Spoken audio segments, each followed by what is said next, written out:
قوله صلى الله عليه وسلم بالنسبة لمعاوية بن أبي سفيان: لا أشبع الله بطنه، استغلها الروافض في الطعن على معاوية، كما استغلها الجهلاء أيضا من العلمانيين في طعنهم على معاوية ابن أبي سفيان رضي الله عنه.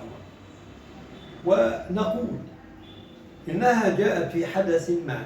هذا الحدث كما جاء في الصحيح عن ابن عباس رضي الله عنه قال: كنت ألعب ذات يوم مع الغلمان، فجاء رسول الله فاختبأت منه خلف باب، فناداه النبي عليه الصلاة والسلام وقال له: اذهب فادعو معاوية. يقول: فذهبت وجدته يأكل، فعدت فقلت: إنه يأكل. فكررها النبي صلى الله عليه وسلم فقال له: اذهب وأتني به بمعاوية. فذهب إلى معاوية وعاد فقال: إنه يأكل. فقال النبي عليه الصلاة والسلام: لا أشبع الله بطنه. لا أشبع الله بطنه. بطن من؟ يعني بطن معاوية. طب وسيدنا النبي عايز معاوية ليه؟ لأنه كاتب وحي النبي، يكتب كتاباته إلى ملوك وأمراء العالم. إذن اختاره النبي واصطفاه، ولم يرد نص عن سيدنا النبي عليه الصلاة والسلام أنه خلعه من هذا المنصب أو حرمه منه أو أنه تنكر لصحبته.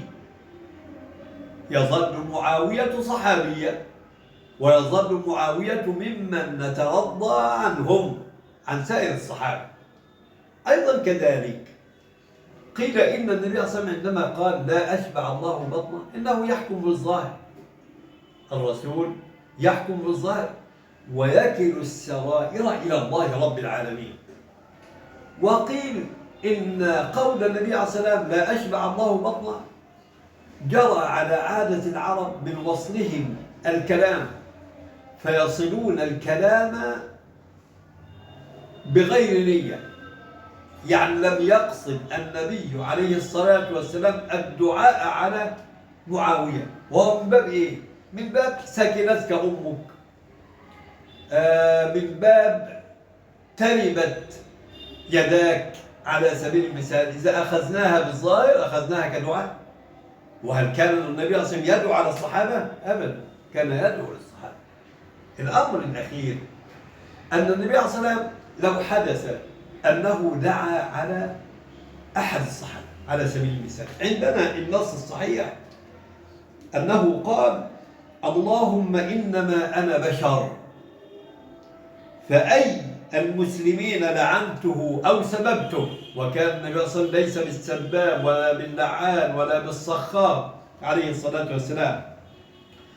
فأي المسلمين لعنته أو سببته فاجعله، يعني اجعل شتمي له وسبي له زكاة له وأجرا.